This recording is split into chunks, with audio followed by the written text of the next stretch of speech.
یعنی کاغذات یعنی جو پہلا مرحلہ تھا کاغذات نامزدگی کے حوالے سے کیا اس کو متنازع نہیں بنا دیا گیا؟ اگر یہ سب کچھ ہونا ہے تو پھر انتخابات کے انعقاد کے حوالے سے جو 58 بلین روپیز یعنی 58 ارب روپے کے اخراجات ہونے جا رہے ہیں وہ کیوں ہونے جا رہے ہیں؟ ان 58 ارب روپے کے اخراجات کے بعد بھی اگر انتخابات متنازع ہی رہتے ہیں، اگر تنازعات جوں کے توں ہی رہتے ہیں، تو پھر ایسے انتخابات سے ہم نے کیا حاصل کر لیا؟ افسوس کی بات ہے کہ ہم تاریخ سے سبق نہیں سیکھتے، نہ سیکھا ہے نہ سیکھیں گے، اور ہم یوں ہی رینگتے رہیں گے، ہم اٹھ کر اپنے پاؤں پر کھڑے نہیں ہو سکتے۔ بہرحال جو ماحول کریٹ کیا جا رہا ہے یا جو ماحول کریٹ کیا جانے جا رہا ہے، مطلب کیا جانے جا رہا ہے بلکہ نا شاید یہی کہیں گے، تو اس کا فائدہ کس کو ہوگا؟ آخر کیوں اس طرح ہو رہا ہے؟ اور کیا سپریم کورٹ کے چیف جسٹس قاضی فائز عیسیٰ نے انتخابات کی تاریخ اسٹیبلشمنٹ کے منہ سے چھین کر الیکشن کمیشن کو دی ہے؟ کیا اسٹیبلشمنٹ ابھی انتخابات کی متحمل نہیں تھی؟ کیا وہ انتخابات نہیں چاہتی تھی؟ نہیں چاہتی تھی تو کیوں نہیں چاہتی تھی؟ انتخابات تو ہونے ہیں۔ اگر اس ملک کو آپ نے ایک اسلامی جمہوریہ پاکستان رہنے دینا ہے، ایک ڈیموکریٹک اسٹیٹ رہنے دینا ہے، تو پھر انتخابات تو ہونے تھے۔ آپ اس کو کب تک ٹال سکتے تھے؟ جس طریقے سے چیف جسٹس نے الیکشن کمیشن کو گھسیٹ کر اور ان سے انتخابات کی تاریخ لی، اور جس طرح شام کو بند عدالتیں کھلوا کر، ظاہر ہے کہ اس کے بعد تو اسٹیبلشمنٹ کو برا لگنا تھا اور لگ سکتا ہے۔ تو یہ جو بھی کچھ ہو رہا ہے، اس وقت تک بھی جو کچھ ہو رہا ہے، کیا یہ انتخابات کو ملتوی کروانے کی یا انتخابات کو التوا میں ڈالنے کی سازش تو نہیں ہے؟ بظاہر تو ایسا لگ رہا ہے کہ یہ سازش ہے، اور ایسا محسوس بھی ہو رہا ہے، وہ صاف محسوس ہو رہا ہے۔ لیکن اس وقت جو اہم ترین ذمہ داری بنتی ہے وہ بنتی ہے سپریم کورٹ کی، چیف جسٹس کی، اور جو اس وقت چھٹیوں پر ہے، اس وقت سردیوں کی چھٹیاں چل رہی ہیں، اور جب تک وہ واپس آتے ہیں تب تک دیکھتے ہیں کہ یہاں پاکستان میں کیا بنتا ہے۔ اس کے علاوہ ناظرین، میں نے جس طرح آپ سے بات کی کہ بلاول بھٹو زرداری کے کاغذات نامزدگی کو یا NA-127 لاہور سے انتخابات لڑنے کے معاملے کو متنازع بنانے کی کوشش کی جا رہی ہے۔ جب بھی جیسے ہی بلاول بھٹو زرداری نے کاغذات نامزدگی جمع کروائے تو وہاں پر امریکہ میں مقیم ایک شخص ہیں سید اقتدار حسین شاہ، انہوں نے اعتراض اٹھا دیا۔ انہوں نے اعتراض اٹھایا الیکشن ایکٹ کی دفعہ 203 کی سب سیکشن 3 کے تحت، اور اس میں انہوں نے کہا کہ کوئی بھی ایک شخص 2 جماعتوں کا رکن نہیں ہو سکتا، یعنی بلاول بھٹو زرداری جو ہے وہ پاکستان پیپلز پارٹی پارلیمنٹرین کے رکن ہیں، نہ عہدیدار ہیں، نہ سربراہ ہیں، اور وہ جو پاکستان پیپلز پارٹی پارلیمنٹرینز ہے وہ ہے آصف علی زرداری صاحب کی، جبکہ اور اس کا انتخابی نشان تیر ہے، اور جو دوسری پاکستان پیپلز پارٹی ہے یعنی 3P تو وہ جو PPP ہے اس کے سربراہ بلاول بھٹو زرداری صاحب ہیں، اور ان کا انتخابی نشان تلوار ہے۔ تو ایسی صورتحال میں بلاول بھٹو زرداری تیر کے انتخابی نشان سے کیسے الیکشن لڑ سکتے ہیں؟ یہ تو الیکشن ایکٹ کی، الیکشن کے جو رولز ہیں ان کی سنگین خلاف ورزی ہے۔ تو اس لیے یہ مطالبہ کیا جا رہا ہے کہ بلاول بھٹو زرداری کے کاغذات نامزدگی مسترد کیے جائیں، کیونکہ اس حوالے سے جب کاغذات نامزدگی جمع کروائے جاتے ہیں اس وقت ایک حلف نامہ دیا جاتا ہے کہ جی میں کسی اور پارٹی کا رکن نہیں ہوں، نہ میں کسی اور پارٹی کا ممبر ہوں، نہ میں کسی پارٹی کا رہنما ہوں۔ تو اس وقت جب آپ یہ فارم جمع کرواتے ہیں اور جب ایک ایفیڈیوٹ دیتے ہیں تو اس کے بعد پھر کوئی گنجائش نہیں رہتی۔ اب اگر اس حلقے سے کاغذات نامزدگی مسترد ہوتے ہیں تو یہ معاملہ پھر چیلنج ہونے جائے گا، اور اس کے اثرات لامحالہ بلاول بھٹو زرداری کے ان حلقوں پر بھی پڑیں گے جہاں سے بلاول بھٹو زرداری انتخابات لڑ رہے ہیں۔ لیکن دوست جنہوں نے سید اقتدار حسین شاہ نے جو کیا ہے کام، اعتراض کیا ہے اور تحریری درخواست داخل کی ہے، ان کو شاید یہ پتہ نہیں تھا کہ اگر کوئی بھی 2 جماعتیں، 3 جماعتیں، 4 جماعتیں آپس میں اتحاد کر لیں، متحد ہو جائیں، ایک ایفیڈیوٹ الیکشن کمیشن میں سبمٹ کروا دیں کہ جی ہم اتحاد ہے ہمارا اور ہم ایک الیکشن سمبل پہ بھی الیکشن لڑ سکتے ہیں، تو اس پر کوئی مذاکرہ نہیں ہے، اس پر تو الاؤ ہے، اس پر تو لڑ سکتے ہیں، ہمیشہ لڑتے آ رہے ہیں۔ تو کتنی جماعتوں نے ماضی میں اس طرح نہیں کیا ہے؟ تو بہرحال اس گبارے سے میں تو ہوا نہیں رہنی، اور یہ جو طرح ایک ہوا کریٹ کرنے کی کوشش کی گئی وہ سمجھ لیں کہ ضائع ہو گیا۔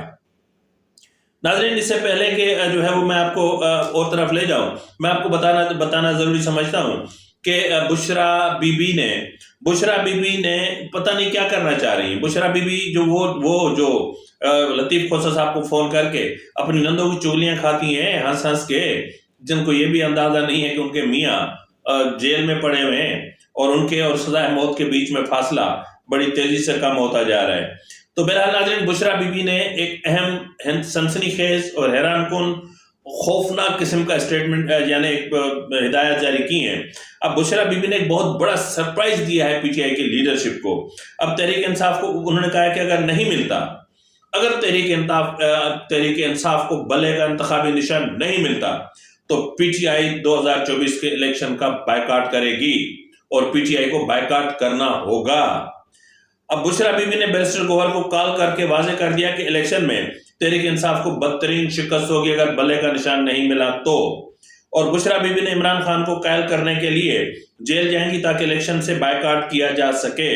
اب بشرا بی بی گروپ نے فیصلہ کر لیا ہے کہ اب الیکشن بائیکاٹ میں ہی عزت ہوگی.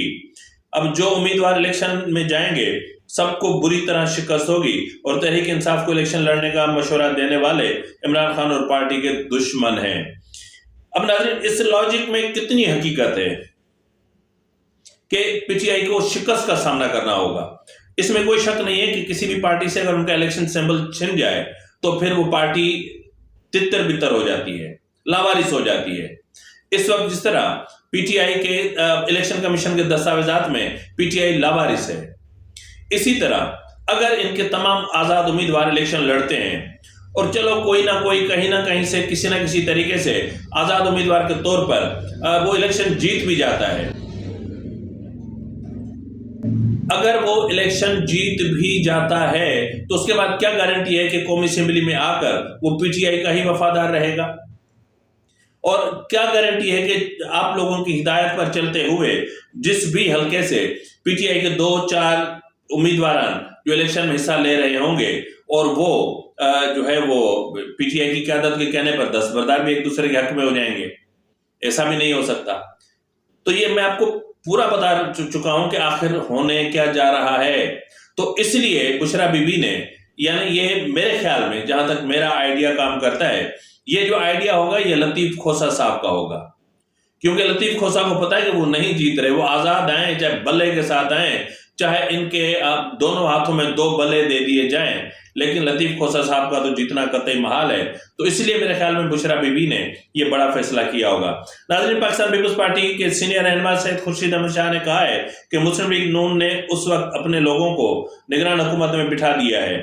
نون لیگ کی وجہ سے پیپلز پارٹی کو پنجاب میں بڑا نقصان ہوا، لیکن ہم پھر بھی یہی کہتے ہیں کہ مل کر کام کرنا پڑے گا اور ساتھ چلنا ہوگا. خورشید شاہ کا کہنا تھا کہ پیپلز پارٹی عوامی پارٹی ہے اور کھل کر بات کرتی ہے اور ہمارے وزیر اعظم کی کہ امیدوار بلاول بھٹو زرداری ہوں گے. انہوں نے کہا کہ نون لیگ کے ساتھ ہمارے کوئی اختلافات نہیں ہیں، جہاں بھی مشکلات آئیں پاکستان پیپلز پارٹی آگے کھڑی رہی اور نون لیگ کی وجہ سے پیپلز پارٹی کو پنجاب میں بڑا نقصان ہوا، لیکن پھر بھی ہم یہی کہتے ہیں کہ مل جل کر کام کرنا پڑے گا اور ساتھ چلنا پڑے گا. ان کا کہنا تھا کہ ملک کے لیے ایک ساتھ مل کر فیصلے کرنے کی ضرورت ہے.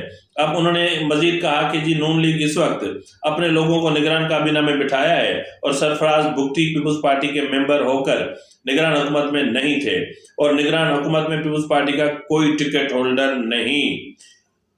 اور اس کے علاوہ ناظرین، میں آپ کو بتاتا چلوں کہ جے یو آئی فے کے رہنماؤں نے جو ہے وہ اپنا سابق وزیر اعظم اور پاکستان پیپلز پارٹی کے رہنما یوسف رضا گیلانی سے ملاقات کی ہے.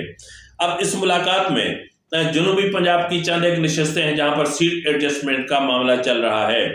اب اس میں جے یو آئی فے کو پاکستان پیپلز پارٹی کی سپورٹ چاہیے اور لامحالہ اگر پاکستان پیپلز پارٹی کو جے یو آئی فے کی سپورٹ مل گئی تو یقیناً یہاں جہاں جے یو آئی فے کو فائدہ ہوگا تو وہاں پاکستان پیپلز پارٹی کو بھی فائدہ ہوگا. اب ناظرین، ہم بات کر لیتے ہیں کہ اپنا اس میں دمشق میں کیا ہوا ہے. یہ ناظرین بہت تشویشناک صورتحال پیدا ہوئی ہے اور اس صورتحال کو اگر آپ دیکھیں تو اپنا خلیج میں ایک یا گلف میں یا مشرق وسطیٰ میں بہت بھیانک صورتحال کریٹ ہو گئی ہے. شام کے دارالحکومت میں دمشق کے باہر اسرائیلی فضائی حملے میں ایران کے پاسداران انقلاب IRGC کے ایک سینئر مشیر شہید ہو گئے ہیں۔ شام میں IRGC کے اعلیٰ کمانڈروں میں سے ایک سید رضی موسوی پیر کو شہید ہو گئے۔ موسوی کے شہادت کا اعلان کرتے ہوئے اسی شام IRGC کے سب سے تجربہ کار مشیروں میں سے ایک کے طور پر بیان کیا گیا۔ اب ان کا کہنا ہے کہ شہید قاسم سلیمانی کے بعد یہ ان کے ساتھ رہنے والے یہ بہت انتہائی اہم رہنما تھے، اور 2020 میں سید کا اپنا قاسم سلیمانی کو عراق بغداد کے ایئرپورٹ پر جو ہے وہ ڈرون اٹیک کے بعد شہید کیا گیا تھا۔ اب ناظرین یہ جو سچویشن کریٹ ہوئی ہے، اب یہ جو شہادت کا معاملہ آیا ہے، اس کے بعد اس معاملے نے ایران کے ہاتھ کھول دیے ہیں۔ اب جو شام میں ہو رہا ہے، فلسطین اور اسرائیل کے درمیان جو جنگ چھڑی ہوئی ہے، اس میں آپ کو پتہ ہے کہ ایران ایک اہم ترین ایک پارٹنر ہے، اور وہ اس وقت انٹرنیشنل کمیونٹی کے وجہ سے اس جنگ سے باہر تھا، لیکن اسرائیل نے جو ہے وہ یہ جو شہادت ہوئی ابھی اس پر یہ فضائی حملہ کر کے اپنے آپ کے لیے ایک مصیبت پیدا کر دی ہے۔ اب اس کے بعد اگر ایران جنگ میں کود پڑتا ہے تو پھر صاحب یہ جو پورا مشرق وسطی ہے ایٹمی جنگ کی لپیٹ میں آ جائے گا، اور پھر اسرائیل کا وجود تہس نہس ہو جائے گا۔ اگر یہ جنگ چھڑتی ہے تو یقیناً پھر سعودی عرب پیچھے نہیں بیٹھے گا، پھر پاکستان پیچھے نہیں بیٹھے گا۔ تو اس طرح یہ جو جنگ چھڑے گی پھر اس کے کانسیکوینسز بڑے بھیانک ہوں گے، اس کے جو نتائج نکلیں گے وہ بڑے خطرناک ہوں گے۔ بالکل اس طرح یہ نتائج خطرناک ہوں گے جس طرح عراق اور ایران کی جنگ کے دوران نکلے تھے۔ اب دیکھتے ہیں کہ آگے کیا ہوتا ہے، کیونکہ یہ معاملہ انتہائی شدت اختیار کرنے جا رہا ہے۔ فی الوقت کے لیے اتنا ہی، ملتے ہیں اگلے پروگرام میں، تب تک اجازت دیجیے، فی امان اللہ۔